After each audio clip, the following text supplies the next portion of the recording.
पाहुण्या येणं केलं तुम्ही? जरा कामच तसं अर्जंट आहे आपल्याला. आपल्या लेकरा बाळाच्या भविष्यासाठी 30 मेला आंतरराष्ट्रीय या ठिकाणी जायचंय. तिकडं गेल्या ना आपल्याला आरक्षण कसं भेटत? दादा हे आरक्षण कसं भेटत हे आपल्याला सांगते ना आता. हे बघा दादा, आपल्याला आरक्षण कसं भेटत याच्यावर मी तुम्हाला एक छान असा दृष्टांत सांगतो. एक टीव्ही असते आणि ती टीव्ही काय करते, समुद्राच्या कडीला अंडे देते आणि अंडे दिल्यावर काय होतंय, समुद्राला ओटी भरती असते. मग समुद्राला भरती येते आणि भरती आल्यावर ते समुद्रामध्ये त्या टीव्हीचे अंडे जातात, वाहून जातात. मग ती टीव्ही काय म्हणते समुद्राला, हे काय म्हणली समुद्रा, माझे अंडे दे नाही तर मी तुला उपसून टाकी. त्यावेळेस ते समुद्र तिच्याकडे बघून हसला मोठ्याने. पण ती टीव्हीने ऍक्च्युली काय केलं, समुद्र उपसायला सुरू केलं. समुद्र येते, समुद्र उपसत असतोय का? मग आता समुद्र उपसायला सुरू केल्यानंतर त्या टीव्हीचे जे पाहुणे रावळे होते का सगळे सोयरे, ते सगळ्या सोयऱ्याला सगळ्याला माहीत झालं की आपले पाहुणे संकटात आहेत. मग सगळे पाहुणे पाहुणे पाहुण्याने पाहुणे पाहुण्याने पाहुणे सगळे पक्षी त्या समुद्रावर आले. सगळेच सगळेच पक्षी काय करायला लागले, ते पाणी उपसायला लागले. पण पाणी उपसत असतंय का, ते समुद्र आहे.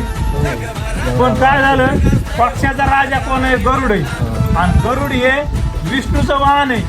मग त्या टायमाला त्या गरुडाने त्या विष्णूला विनंती केली आणि विनंती करून नमस्कार करून गरुडाने सांगितलं, देवा मला 3 दिवसाची सुट्टी पाहिजे. ते विष्णूला वाटलं माझं गरुड, माझा वाहन गरुड आहे आणि तुझ्यावर एवढं काय संकट आलं. तेव्हा मला माझी सगळी प्रजा दुःखात आहे, मग राजा कसा सुखात राहू शकतो. त्या टायमाला विष्णू गरुडासह त्या समुद्रावर गेले आणि तिथली परिस्थिती बघितली तर काय की प्रत्येक जण असा ताकदीने ते पाणी उपसत होता. ते सगळं बघून विष्णू प्रसन्न झाले आणि प्रसन्न झाल्याच्या नंतर ते समुद्राकडचे अंडे ते टीव्हीला देऊन टाकले. आता ह्याच्यातून आपल्याला बोध काय घ्यायचा होता, एखादा व्यक्ती जर मराठा समाजाच्या गोर गरीब लेकरासाठी एवढं झटत असेल, एवढा जर प्रयत्न करत असेल तर त्याला यश हे नक्कीच येणार आहे. पण आपल्याला त्याच्या पाठीशी खंबीरपणे उभा राहण्याची आज गरज आहे. आज जे आपले सगळे सोयरे आहेत ते 30 तारखेला आंतरराष्ट्रीय सराटीमध्ये आलेच पाहिजे, तरच आपल्या उद्या लेकराच्या भविष्याला आपल्याला आरक्षण मिळणार आहे. त्यासाठी आपल्याला 30 मेला कुठं जायचंय? हा, तर मग आता तुम्ही येणार का आंतरराष्ट्रीय सराटीला?